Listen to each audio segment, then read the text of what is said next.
빌립보서는 옥중서신이라고 불러요. 그러니까 바울이 감옥에 갇혔을 때 쓴 편지다, 그 뜻이죠. 감옥에 갇혀 있으면서 빌립보 교회에 보낸 편지입니다. 빌립보 교회는 바울하고 좀 이게 특별한 관계예요. 바울이 많은 교회를 세웠지만 바울이 선교하는데 도움을 준 교회는 빌립보 교회밖에 없어요. 이게 도움이란 게 물질적인 도움이요, 재정적인 도움을 계속해서 준 교회가 이 빌립보 교회입니다. 그러니까 이제 바울과 빌립보 교회는 이제 특별한 관계죠. 근데 바울은 이 빌립보서에서 자기가 감옥에 갇혀 있는데도 그걸 기뻐하고 즐거워해요. 죄를 지은 것도 아니고 하나님이 일을 하다 간 거예요. 복음을 전해서 사람들을 살리고 그렇게 하나님 사업을 하는데 그것 때문에 감옥에 갇혀 있단 말이에요. 힘들고 어려울 텐데도 바울은 그 안에서 기뻐합니다. 이게 이제 바울이 감옥에 갇힌 것이 그가 뭔 죄를 지어서가 아니라 하나님 사업하다가 말씀 전한 것 때문에 감옥에 갇혔다는 걸 이제 모든 사람이 다 알죠. 시위대 안에 갇혔다 그랬습니다. 그러니까 그 황제를 시위하는 시위대예요. 황제를 보호하고 하는 그 시위대 군대인데 로마에서 로마 군인들 중에서 군대 중에 가장 큰 힘을 갖고 권력을 갖고 있는 데가 바로 이 시위대예요. 그러니까 그들에게 복음을 전한단 말이에요. 그러면서 이제 그 바울 로마 안에 군대 안에 복음이 더 깊숙이 들어가고 결국은 이제 그 로마가 복음을 받아들이게 되거든요. 아무튼 그 안에서 복음을 전하면서 감옥에 갇혔지만 로마 권력의 핵심부에 복음을 전할 수 있는 기회가 생겼단 말이에요. 이것이 바울에게 기쁨이 된 거예요. 또 이제 바울이 감옥에 있으면서도 낙심하지 않고 복음을 전한다 하는 소문이 계속 퍼질 거 아닙니까? 그러니까 이제 바울이 그런 소식을 들으면서 심기일전에서 더 용기를 내는 사람들도 생긴단 말이에요. 바울은 저렇게 억울하게 감옥에 갇혔는데도 굴하지 않고 복음을 전하는데 자유의 몸인 우리는 바울보다 더 열심을 내야 하지 않겠냐, 이런 생각을 갖고 더 열심을 내서 복음을 전한다는 소식들이 바울에게 들려오니까 그것 또한 또 기쁨이죠. 근데 그와 반대로 바울을 시기하고 질투하면서 복음을 전하는 사람들도 있었어요. 그러니까 바울은 처음에 이제 예수 믿는 사람들을 핍박하지 않습니까? 그러다가 다메섹에서 예수님 만나서 이제 바뀌잖아요. 그러니까 그 바울이 그렇게 전에 그렇게 예수 믿는 사람 핍박하던 그것을 갖고 바울을 계속 시기하고 질투하는 사람들이 아직도 있단 말이에요. 여전히 있어요. 바울이 복음을 전하는 것이 그냥 게 좀 자그마하고 어떤 성과가 없다면 그냥 그런가 보다 할 텐데 바울이 가는 것보다 놀라운 성령의 역사가 일어나거든요. 바울의 소문이 막 커가고 바울이 막 이렇게 사람들 존경받고 높임받고 그러거든요. 그러니까 그걸 시기하고 질투하는 사람들이 있단 말이에요. 근데 이 시기하고 질투하는 사람들이 바울 들으라고 이제 감옥에 갇혀 있어. 너는 이렇게 감옥에 갇혀서 아무것도 못하는데 우리는 이렇게 다니면서 이렇게 복음 전하고 이렇게 교회를 세우고 이런 일을 한다. 그렇게 그것 때문에 바울에게 괴롭힘을 주려고 열심히 내서 복음을 전하는 사람들도 있단 말이에요. 그런 소식들까지 다 들려와요. 근데 바울은 그렇게 자기를 시기하고 질투해서 복음을 전하는 사람들 이야기를 들으면서도 바울은 흔들리지 않아요. 왜? 그러나 저러나 복음은 전파되는 거니까. 무슨 동기를 갖고 나를 어떻게 하려고 하든 어쨌든 간에 복음은 전파되고 하나님의 사업은 계속 커가게 되고 많은 사람들이 살아나면 그러면 그것으로 된 거지. 나를 시기하고 질투하든 그게 뭔 상관이냐. 이런 마음 갖고 바울은 그 감옥에 갇혀 있으면서도 흔들리지 않고 기쁨을 누리며 살아간다는 거죠. 그러다 보니까 바울이 실제로 사는 것이 굉장히 힘들고 어려웠잖아요. 감옥에 수도 없이 갇히고 매를 맞고 그 많은 고난들 핍박들이 있으니까 바울이 그 생이 무겁게 여겨지기도 해요. 그래서 차라리 내가 죽어서 하늘나라 가면, 그래서 예수님과 더 깊이 사귀면 이것이 나한테 더 도움이 돼. 이게 나한테 더 좋지 않나. 그걸 생각하면서 죽기를 바라기도 했다. 그 말입니다. 그러니까 23절 보세요. 내가 그 둘 사이에 끼었으니 그 둘이란 게 살아 있어야 되냐 죽어야 되냐 그 사이에서 갈등했다 그 말입니다. 차라리 세상을 떠나서 그리스도와 함께 있는 것이 훨씬 더 좋은 일이라 그렇게 하고 싶으나 이런단 말이에요. 차라리 죽어서 하나님 품에 안기면 그 하나님과 더 깊이 사귀게 되고 그것에서 영혼의 안식을 누리게 되는데 그것이 더 좋으니까 자기한테 차라리 그렇게 하고 싶다 생각을 했지만 바울이 존재하는 것만으로도 그렇게 위로를 받고 힘을 얻는 사람들이 있단 말이에요. 특히 빌립보 교인들은 바울의 감옥에 갇혀 있으면서도 바울을 통해서 많은 도움을 얻고 바울을 통해서 위로를 얻고 바울을 생각하면서 용기를 얻는단 말이죠. 그러니까 그것들 생각하니까 내가 그래도 힘들어도 더 살아야겠구나. 이것이 하나님에게 더 하나님 사업에 도움이 되고 이것이 더 하나님께 더 이게 영광이 되겠구나 싶어서 고난이 있지만 어렵지만 그래도 살 때까지 살아야겠다. 그렇게 마음을 품었다. 그 얘기예요. 오늘 우리가 읽은 말씀은. 자, 그럼 여기서 바울의 그 마음 자세 이걸 보자는 말입니다. 감옥에 갇혔어요. 고난이 있어요. 힘들고 어렵잖아요. 그 고난이 얼마나 컸으면 하나님 차라리 내가 죽어서 하나님 품에 안기게 해달라고 그게 더 낫겠다. 그게 더 좋겠다. 하나님 생각을 품게 됐겠냔 말이에요. 고난이 얼마나 힘들었으면.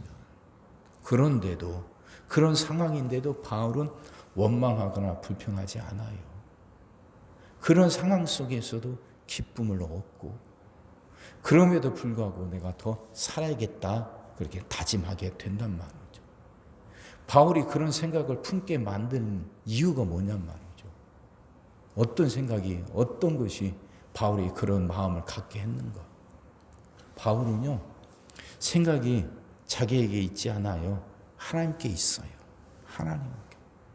그러니까 자기가 감옥에 갇혔어도 복음이 전파된다는 것 이것에 기쁨을 누려요.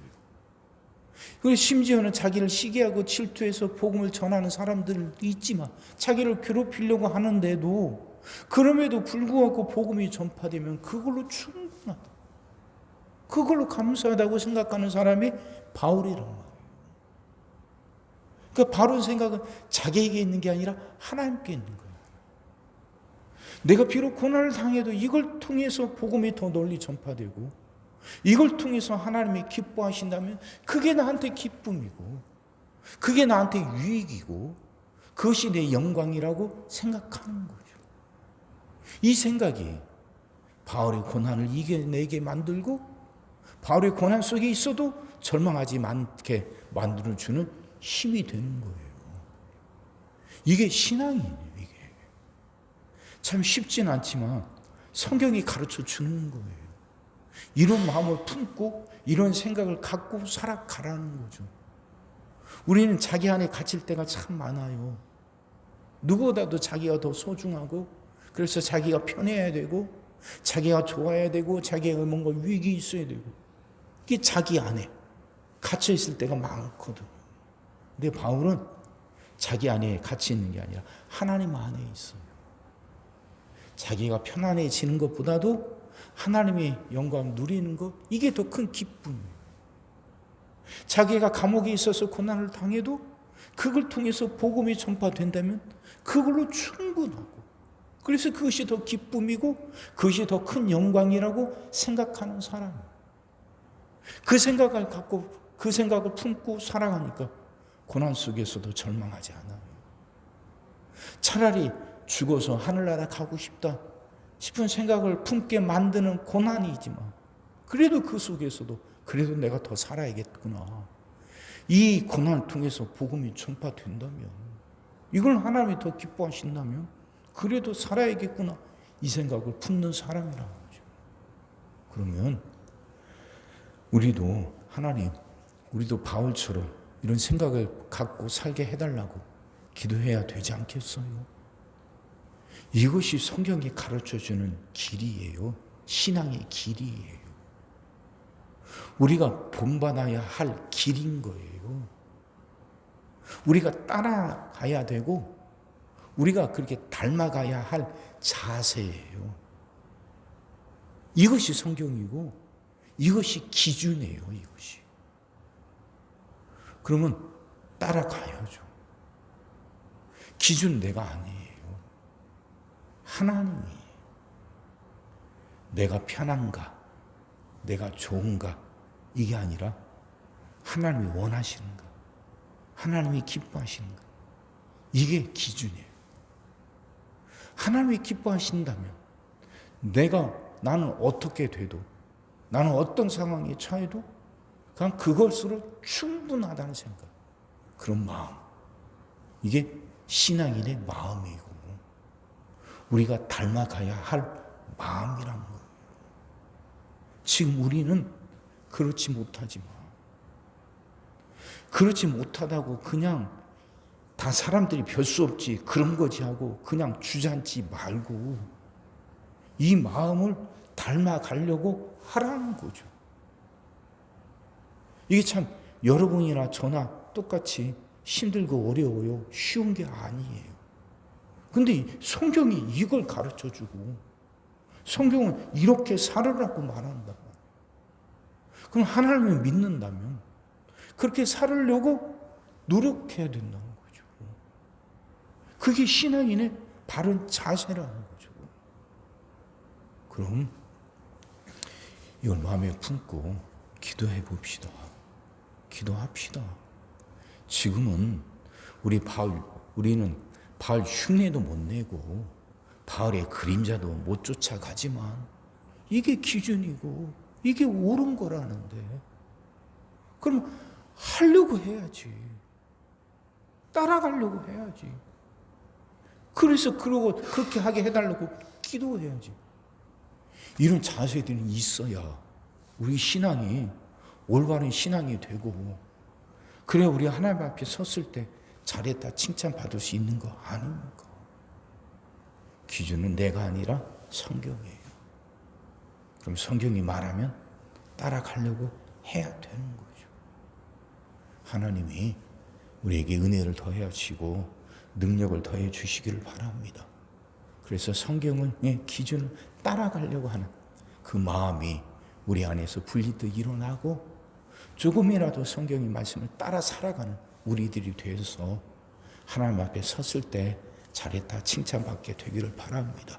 그 은혜가 여러분과 저 우리 안에 넘치기를 주의 이름으로 축원합니다. 기도하겠습니다. 사랑의 하나님, 말씀이 이해가 되게 하시고 깨달아지게 하시고 은혜가 되게 하여 주옵소서. 하나님의 그 말씀은 그게 몇몇 사람들만 따라하는 것이고 나는 그렇게 안 해도 되고 그냥 적당히 믿어도 된다는 생각, 하나님 이 생각이 우리 안에 있습니다. 이 생각이 우리를 하나님께 더 가까이 가지 못하도록 가로막고 이 생각이 우리 신앙이 더 자라지 못하도록 방해하고 있습니다. 하나님 이런 우리를 긍휼히 여기시고 불쌍히 여기사 이젠 깨닫게 하시고 고쳐 주시옵소서. 성경이 가르쳐 주는 걸 따라 해야겠다는 마음이 생겨나게 하시고 그 마음이 이제 힘을 얻어서 우리가 몸으로 행동으로 옮기며 살아갈 수 있게 하여 주시옵소서. 정말 기준이 이제는 내가 아니라 하나님이 되게 하여 주옵소서. 하나님이 기뻐하시고 하나님이 원하신다면 그게 무엇이든 따라 해야겠다는 마음이 우리 안에 일어나게 하여 주옵시고 그 마음으로 행동하며 그 행동에 옮기며 살아가게 하여 주옵소서. 주여, 이 열망이 우리 안에 생겨나게 하여 주옵시고 이 열망이 우리를 바꾸게 하여 주시옵소서. 오늘도 우리 모든 성도들 위해 기도합니다. 한 사람 한 가정 빠짐없이 일일이 찾아가셔서 오늘도 함께 하시고 은혜 내려 주옵소서. 가정들이 다 평안하게 하시고 식구들이 다 건강하게 하시며 생업이 다 형통하게 하시고 문제들이 다 해결받게 하여 주옵소서. 우리 자녀들이 하나님을 사랑하게 하시고 말씀을 지키게 하시며 하나님께 영광 돌리는 일꾼들로 살아가게 하여 주옵소서. 하나님, 새날을 간절히 소망합니다. 성도들은 질병을 이겨내고 물질의 어려움을 극복하고 수많은 문제들 해결하며 살아가는 그 새날을 살게 하시고, 교회도 예배가 살아나 빈자리가 가득 채워지며 언제나 생명의 역사가 일어날 새날을 살아가게 하여 주시옵소서. 오늘 하루도 모두 성도들 눈동자처럼 지키시고 복된 길로 인도하여 주옵소서. 믿사옵고 예수님의 이름으로 기도하옵나이다. 아멘.